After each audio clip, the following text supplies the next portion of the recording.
Audio പുറത്തു വന്നു. ഞാൻ വിചാരിക്കുന്നത് കെ കൃഷ്ണൻകുട്ടി ആദ്യം ചെയ്യേണ്ടത് വ്യാജ ഓഡിയോ പുറത്തു വന്നു എന്ന് പറഞ്ഞ് നിയമ നടപടിക്ക് ഒരുമ്പെടുക എന്നുള്ളതാണ്. അദ്ദേഹം അത് ചെയ്തിട്ടില്ല. സ്ഥാനാർത്ഥിയൊന്നും അല്ലല്ലോ. സ്വാഭാവികമായും അദ്ദേഹത്തിന് വേണമെങ്കിൽ അത്തരം നിയമ നടപടികളിലേക്ക് കടക്കാം. അദ്ദേഹം ചെയ്തിട്ടില്ല. ചെയ്യുമെന്നാണ് ഞാൻ ഇപ്പോഴും വിചാരിക്കുന്നത്. കാരണം എന്തെങ്കിലും ഒരു ഉത്തരവാദിത്വം ഈ സമൂഹത്തോടുണ്ടെങ്കിൽ നാളെയോ മറ്റന്നാളോ ആയി അദ്ദേഹം നിയമ നടപടിക്ക് ഒരുമ്പെടണം എന്നാണ് ഞാൻ വിചാരിക്കുന്നത്. മാത്യു ടി തോമസും നിയമപരമായ നടപടികളിലേക്ക് പോയിട്ടില്ല. പോകണം എന്നാണ് ഞാൻ പറയുന്നത്. പോകണമെന്നാണ് ഞാൻ പറയുന്നത്. നിയമപരമായ നടപടിയിലേക്ക് പോകാൻ ഈ പറയുന്ന പോലീസ് സ്റ്റേഷനിലേക്ക് 100 കിലോമീറ്റർ നടന്നൊന്നും പോയി പറഞ്ഞിട്ട് ഒരു മെയിൽ അയച്ചാൽ മതി. അത് കെ കൃഷ്ണൻകുട്ടിക്ക് ഇന്നും സാധ്യമാകും. അപ്പോൾ അത് വേണമെങ്കിൽ ചെയ്യാവുന്നതാണ്. ഇനി നോക്കൂ, വേറെ ഒരു പ്രധാനപ്പെട്ട കാര്യം എനിക്ക് പറയാനുണ്ട്. എന്താണെന്നറിയാമോ? ഇത് ആരുടെ ഭാഗത്തു നിന്നുള്ള ആരുടെ ശബ്ദമാണ് പുറത്തു വന്നിരിക്കുന്നത്? ഭരണപക്ഷത്തെ ഒരു MLA-യുടെ നിലവിലുള്ള മന്ത്രിയുടെ ഓഡിയോ ആണ് പുറത്തു വന്നിരിക്കുന്നത്.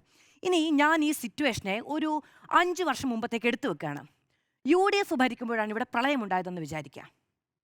UDF ഭരിക്കുമ്പോഴാണ് പ്രളയമുണ്ടായത്. UDF-ന്റെ അന്നത്തെ ഒരു UDF-ലെ പ്രധാനപ്പെട്ട കക്ഷിയിലെ ഒരു നേതാവിൻ്റെ ഓഡിയോ ആണ് പുറത്തു വന്നത് എന്നും വിചാരിക്കുക. ഇവിടെ ഹൈക്കോടതി വിധി ഉണ്ടല്ലോ എന്ന് പറഞ്ഞ് അതിനെ ന്യായീകരിക്കുമോ? അത് വിവാദമാകുമോ? വാർത്തയാകുമോ? പരിശോധിക്കും. വിവാദമാകുമോ? അത് രാഷ്ട്രീയമായി ഉപയോഗിക്കാതിരിക്കോ? പരിശോധിക്കട്ടെ. ഇതും നമുക്ക് പരിശോധിക്കണം. ഇതും പരിശോധിക്കണം. അതാ ഞാൻ പറഞ്ഞത്, പരിശോധിക്കണം. അപ്പോ വാർത്തയാകുമോ? വാർത്തയാകുമോ?